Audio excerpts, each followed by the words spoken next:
Heavy is the head that has to manage all of this. Hey everyone, welcome back to my channel. We're now incentivized to buy what we already buy. Fumbling through college had me building. I also got something done on the other side. And that was right around, I would say, May, maybe, right before renewing the lease for this property.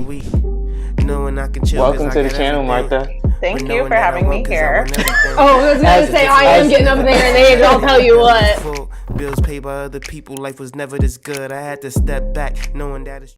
Hey everyone, welcome back to my channel. So we're finally back outside. This is a little premature. I was just very excited to really enjoy the weather.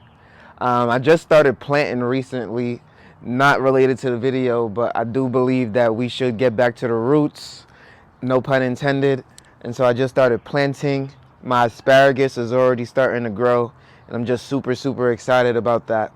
But today I wanted to talk about failure and success, and why it's so easy to either attain both of these things.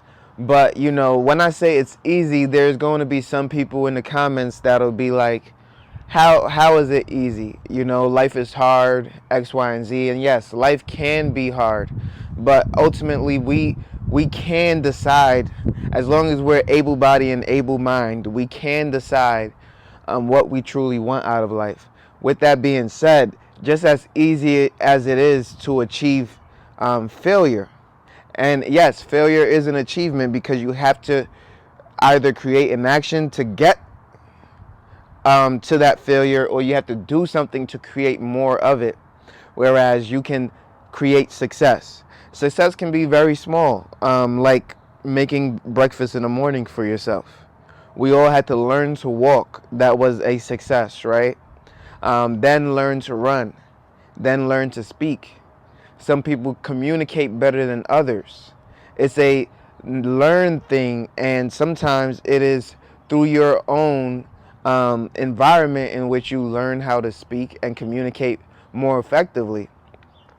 But for me, it wasn't something that was necessarily instilled in me to speak the way I do and to you know, hold the type of conversations that I can hold. But it was more so a skill that I knew I needed to possess, that I needed to have, right? So a lot of these things are actually not passed down, or not taught, or not something that is said out loud, right? Communicating well, being an effective communicator. These things are now taught in advanced schools and colleges, but it honestly should be taught in the house, should be taught at home. All businessmen and women, all leaders would know how to effectively communicate, and that is what's going to bring in the dough. Why did I get all these managerial positions? Is because I understand how to communicate. And then you work hard, and then you do all the other things that everybody else can do. If I can speak Spanish, if I can speak Japanese, then again, my communication skills coupled with my work ethic is only going to allow me to continue to do what I've been doing. And I do apologize, I have a phone call coming in, so I'll be right back with you. So again, I do apologize about that. I was interrupted with the phone call. It's apparently every time I decide to film, people want to call me. Love my people, but listen, they should know that business comes first. Now, I'm out here today because, again, I'm looking to breed more success, right? When you don't want to do something, I wanted to just sit down in the bed, watch Netflix. I was listening to some, not necessarily motivational videos, but videos based in the finance realm, because that's what I like. That's what I literally live and breathe, is finance. And so I know that I'm lucky to be in the position that I'm in, because this is something that I love to do versus something that I have to do, right? And so when a lot of people ask me, why do you still work a 9-to-5 job? Why don't you just, my cousin asked me the other day, why don't you just travel the world? Well, one, I have a girlfriend. She wouldn't like that very much. But the second part is because I understand that although my 9-to-5 requires way more of my time than all of my passive income does, which does upset me to a degree. I won't lie to you and say it doesn't upset me to a degree, but my motivation is that I'm still making an additional income on top of my passive income on top of my active income, right? I had to write a new lease for one of my rental properties recently. And honestly, I didn't want to have to raise rates on my tenant, but because the property taxes have gone up so much, the homeowner's insurance has gone up so much, I'm actually losing probably about $200 more than I could get if I just went with market rates. So for all those people out there saying, hey, homeowners are horrible, landlords are horrible, I'm actually losing a little bit of money in order to keep this tenant. Now, am I negative cash flow? Absolutely not.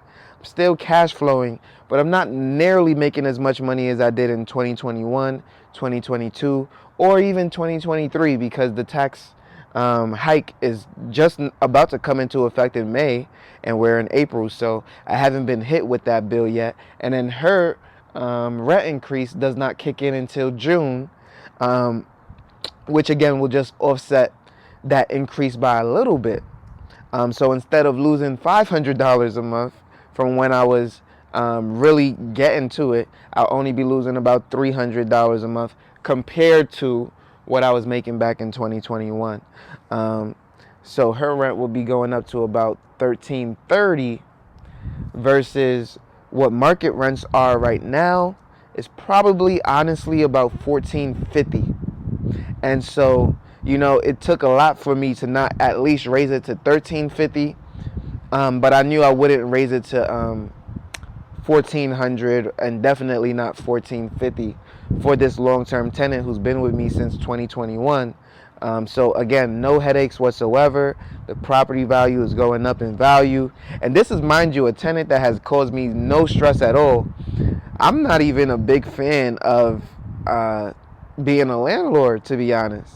And again, I have not had any stress whatsoever. I've been only dealt with minor things, minor maintenance care, minor maintenance costs, minor contracting, minor X, Y, and Z, and yet I still don't even want to really do that per se. But I will because, you know, the beauty in it all is once it's paid off, I think that's when I will enjoy it even more so. Now, can I pay it off right now? Absolutely.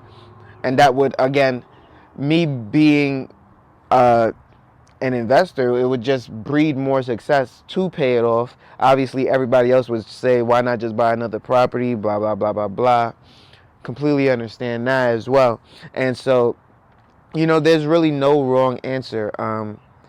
There's no wrong answer. And I'm going to talk about what strategies I would take in real estate in my next video. I'm not going to dwindle this one down with that, but when it comes to success and failure, again, these are the type of mindsets that you need to have when implementing your next strategy in order to determine what's the next best move for you, what's going to breed more success. There was no wrong answer whether I would buy a new property that cash flows, of course, or pay off the property and now have less overhead and be able to dictate the rents and how much it goes up by and when.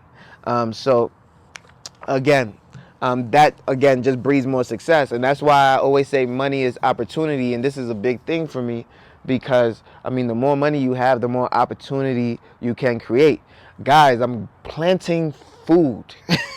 You know, this is not something that I've ever thought that I would be doing, but when you take it really down back to the roots, understand that I'll be able to go to my garden with just rainwater and pick out food that I can actually eat, that I don't have to pay someone else for once I've already established it, once I've gotten this seedings, once I've gotten this and that, and then, you know, you have a community of people willing to help you, willing to teach me how to plant, right? Like, I didn't know what I was doing. I'm from New York City where absolutely nothing grows but rocks. That's why I have all these rocks here. If you look at all my neighbors' yards, is all grass for a reason, right? I had to have some familiarity. I had to change this thing up a little bit for me to feel a little bit more at home. But again, this is an evolution. This is success. When you're learning something new, when you're growing things that my future children will be able to understand, will be able to learn, will be able to grow. There are people who grew up in farms, who come out to go to college, just a different mindset, just a different set of skills, just a different upbringing. You got to pick their brains. You don't just look at them and say nothing, right? People help other people. People build up other people. Success breeds more success. And the more you know, the better off you are. They say knowledge is power for a reason. And so I don't really want to talk about failures too much in this. We all know how to fail. All you got to do is do nothing. And 9 times out of 10, you'll be failing. But if you want success, you have to work towards that. And we all know we can work toward that. I can become a software engineer. I can become a doctor. But will I work hard towards that? That is really the question, right? So again, we all know how to fail. And we all know how to succeed. If you work as hard as you possibly can, 9 times out of 10, with the exception of someone simply just disliking you, you will always succeed, whether it's at a job, whether it's in school, you know. So again, just have that understanding that, you know, the more success you want, the more success that you want to breed for yourself. It all starts with you. It all starts with a focus. And what I've noticed is, I think this is the most important part of this video, is that you have to have your own drive. You have to have that own ambition. I can't force someone to be as driven as me, right? I understood that my love for investing, my love for finance allowed me to get further ahead than others. It's not because they're not smart enough. It's not because they don't know what to do, but it's simply because I love something that most people don't really love, right? They don't want to talk about it. It's taboo. It's a secret. And so I started this channel really because I do want to talk about it. I do love it. I enjoy it so much that it's the only thing that I want to talk about. And because of my thousands of videos on finance, you'll also understand how knowledgeable I am and how much advice I can give on these topics. And so, I mean, if you like this video, make sure you leave a like, comment, and subscribe to the channel. You know I post every single day at 8 a.m. daily on YouTube and on Rumble. And I can't wait to see you on the next one. Peace.